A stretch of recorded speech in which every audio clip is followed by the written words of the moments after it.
Hello friends, आपके अपने channel MVS classes में आपका स्वागत है। दोस्तों, आज का हमारा टॉपिक है ध्वनि।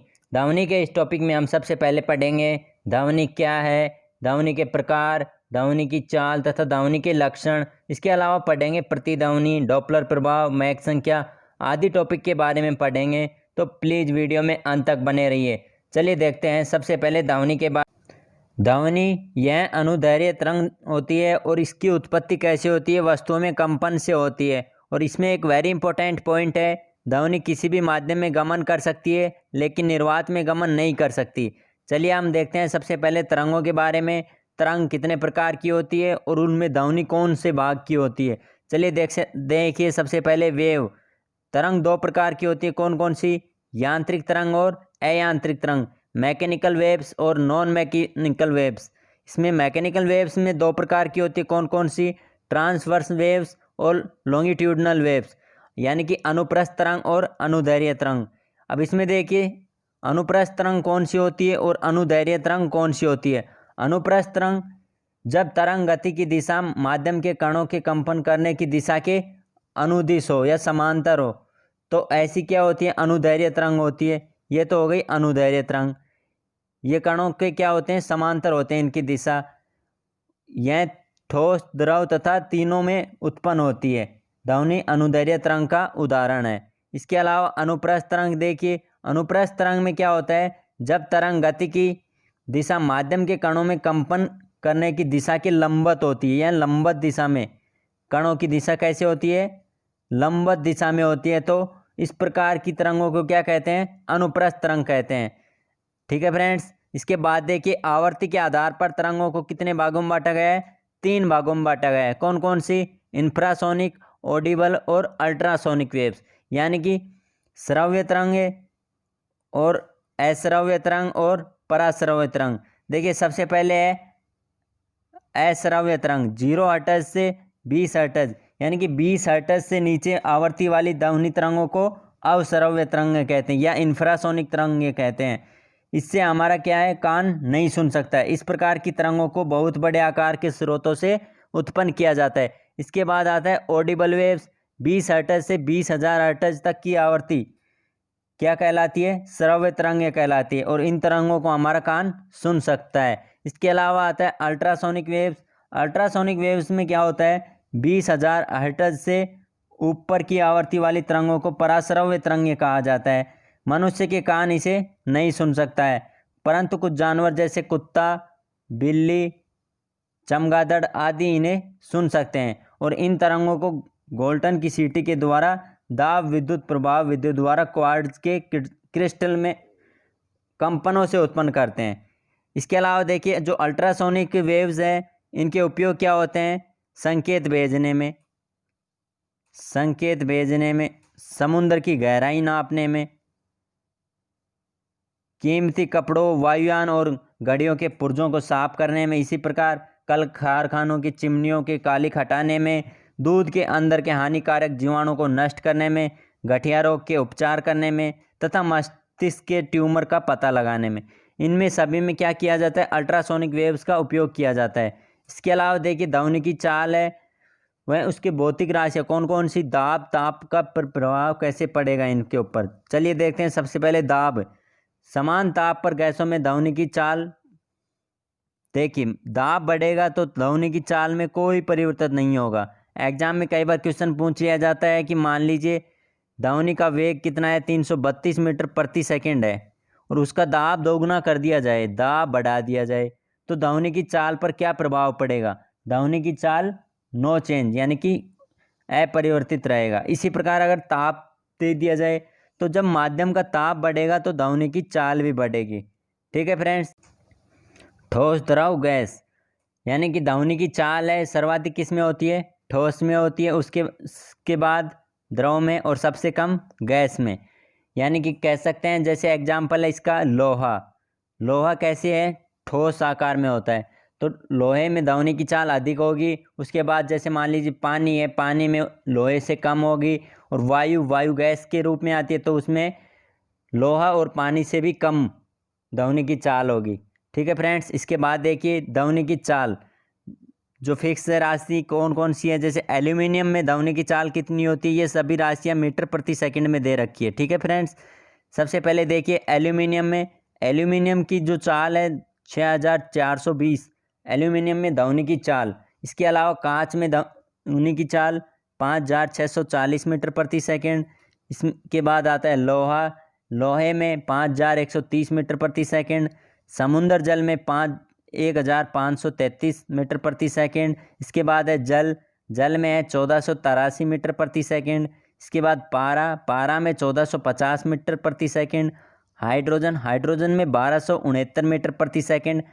एल्कोहल, एल्कोहल में 1213 मीटर प्रति सेकंड। और भाप, भाप में 405 मीटर प्रति सेकंड। इसके बाद नेक्स्ट है वायु, वायु में है 332 मीटर प्रति सेकंड।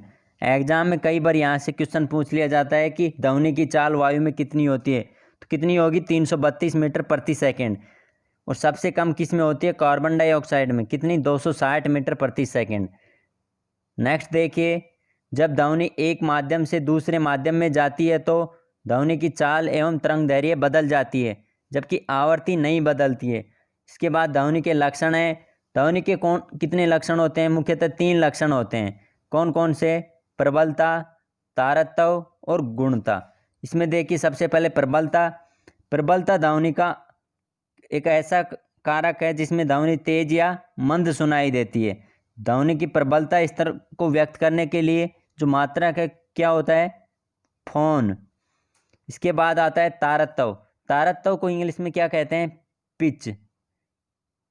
तारतव ध्वनि का वह लक्षण है जिसमें ध्वनि क्या होती है, मोटी या पतली कहा जाता है। तारतव आवृत्ति पर निर्भर करता है और ध्वनि की आवृत्ति अधिक होने पर तारतव भी क्या होता है, अधिक होता है, तथा आवृत्ति कम होने पर तारतव कम होता है। एवं ध्वनि कैसी होती है, मोटी होती है।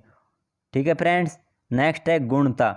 गुणता में क्या है, ध्वनि का वह लक्षण जिसके कारण हमें समान प्रबलता और समान तारतव की ध्वनियों में अंतर प्रतीत होता है, उसे क्या कहते हैं, गुणता। और ध्वनि की गुणता सनादी स्वरों की संख्या, क्रम तथा आपेक्षिक तीव्रता पर निर्भर करती है। इसके बाद नेक्स्ट है इसमें ध्वनि की तीव्रता। ध्वनि की तीव्रता का मात्रक क्या होता है, डेसिबल। बहुत सी बार एग्जाम में यहाँ से क्वेश्चन पूछ लिया जाता है कि ध्वनि की तीव्रता का मात्रक क्या होता है, डेसिबल होता है। नेक्स्ट है इसमें प्रतिध्वनि। जब ध्वनि तरंगे दूर स्थित किसी दृढ़ टावर या पहाड़ से टकराकर परावर्तित होती है तो इस परावर्तित ध्वनि को क्या कहते हैं, प्रतिध्वनि कहते हैं। और प्रतिध्वनि सुनने के लिए श्रोता और परावर्तक सतह के बीच न्यूनतम दूरी कितनी होनी चाहिए, 17 मीटर होनी चाहिए। और कान पर ध्वनि का प्रभाव 1/10 सेकंड तक रहता है, यानी कि 1/10 सेकंड के 10वें भाग तक वो ध्वनि हमारे कान तक रहती है। और ध्वनि के अपवर्तन के कारण ध्वनि दिन की अपेक्षा रात में अधिक दूरी तक सुनाई पड़ती है। नेक्स्ट है इसमें डॉपलर प्रभाव। श्रोता और स्रोत के बीच आपेक्षिक गति है तो आवृत्ति बदलती प्रतीत होती है। डॉपलर प्रभाव में क्या होता है, जब किसी ध्वनि स्रोत एवं श्रोता के बीच आपेक्षिक गति होती है तो श्रोता को ध्वनि की आवृत्ति उसकी वास्तविक आवृत्ति से क्या होती है, अलग सुनाई पड़ती है। इसे क्या कहते हैं, डॉपलर प्रभाव। जैसे एग्जाम्पल देखिए, मान लीजिए कोई स्रोत है, क्या ट्रेन है, और एक लिसनर सुनने वाला व्यक्ति है। यहाँ से जब ट्रेन इसकी तरफ आएगी तो इसकी आवाज़ बदलती प्रतीत होगी, जैसे जैसे पास में आएगी तो आवाज़ बदलते प्रतीत होगी। इसी प्रभाव को क्या कहा गया, डॉपलर प्रभाव। इसमें जो सोनार है एक तकनीक है जिसमें क्या होता है, नौचालन जल के अंदर सतह पर वस्तुओं का पता लगाने के लिए ध्वनि संचरण का उपयोग करती है। नेक्स्ट है इसमें मैक संख्या। किसी माध्यम में पिंड की चाल तथा उसी माध्यम में ताप एवं दाब की उन्हीं परिस्थितियों में ध्वनि की चाल के अनुपात को उस वस्तु की उस माध्यम में मैक संख्या कहते हैं। मैक संख्या में देखिए, यदि मैक संख्या 1 से अधिक है तो पिंड की चाल पराध्वनिक यानी कि सुपरसोनिक कहलाती है, और यदि मैक संख्या 5 से अधिक है तो ध्वनि की चाल अति पराध्वनिक कहलाती है या हाइपरसोनिक कहलाती है। अब देखिए क्वेश्चन टेस्ट है, इनसे संबंधित एग्जाम में कैसे क्वेश्चन पूछे जाते हैं, चलिए देखते हैं। फर्स्ट क्वेश्चन, ध्वनि का तारतम्य किस पर निर्भर करता है? ध्वनि का तारतम्य आवृत्ति पर निर्भर करता है। नेक्स्ट क्वेश्चन, ध्वनि तरंगों की प्रकृति होती है, कैसी होती है ध्वनि तरंगों की प्रकृति? अनुदैर्घ्य तरंग। ध्वनि कैसी होती है? अनुदैर्घ्य तरंग होती है। नेक्स्ट है वायु में ध्वनि की चाल अगर 332 मीटर प्रति सेकंड है, यदि दाब बढ़ाकर दोगुना कर दिया जाए तो ध्वनि की चाल क्या होगी? देखिए हमने पढ़ा था अगर दाब हो, दाब में क्या होता है? ध्वनि अपरिवर्तित रहती है, नो चेंज होता है। अगर ध्वनि दुगुन में दाब दुगुना कर दिया जाए, तिगुना कर दिया जाए तो ध्वनि पर कोई प्रभाव नहीं पड़ेगा। तो इसका राइट आंसर क्या आ जाएगा? ऑप्शन बी 332 मीटर प्रति सेकंड, यानी कि ध्वनि की चाल अपरिवर्तित रहेगी। नेक्स्ट क्वेश्चन है निम्न में से किस में ध्वनि की चाल सबसे ज़्यादा होगी? ध्वनि की चाल सबसे ज़्यादा किस में होती है? एल्यूमिनियम में। नेक्स्ट है निम्न में से किस में ध्वनि की चाल सबसे कम होगी? सबसे कम किस में होती है? कार्बन डाइऑक्साइड में कितनी होती है? 260 मीटर प्रति सेकंड। नेक्स्ट है वह माध्यम जिसमें ध्वनि का वेग सर्वाधिक होता है। ध्वनि का वेग सर्वाधिक किस में होता है? ठोस में होता है। नेक्स्ट क्वेश्चन है ध्वनि या ध्वनि प्रदूषण किस में मापा जाता है?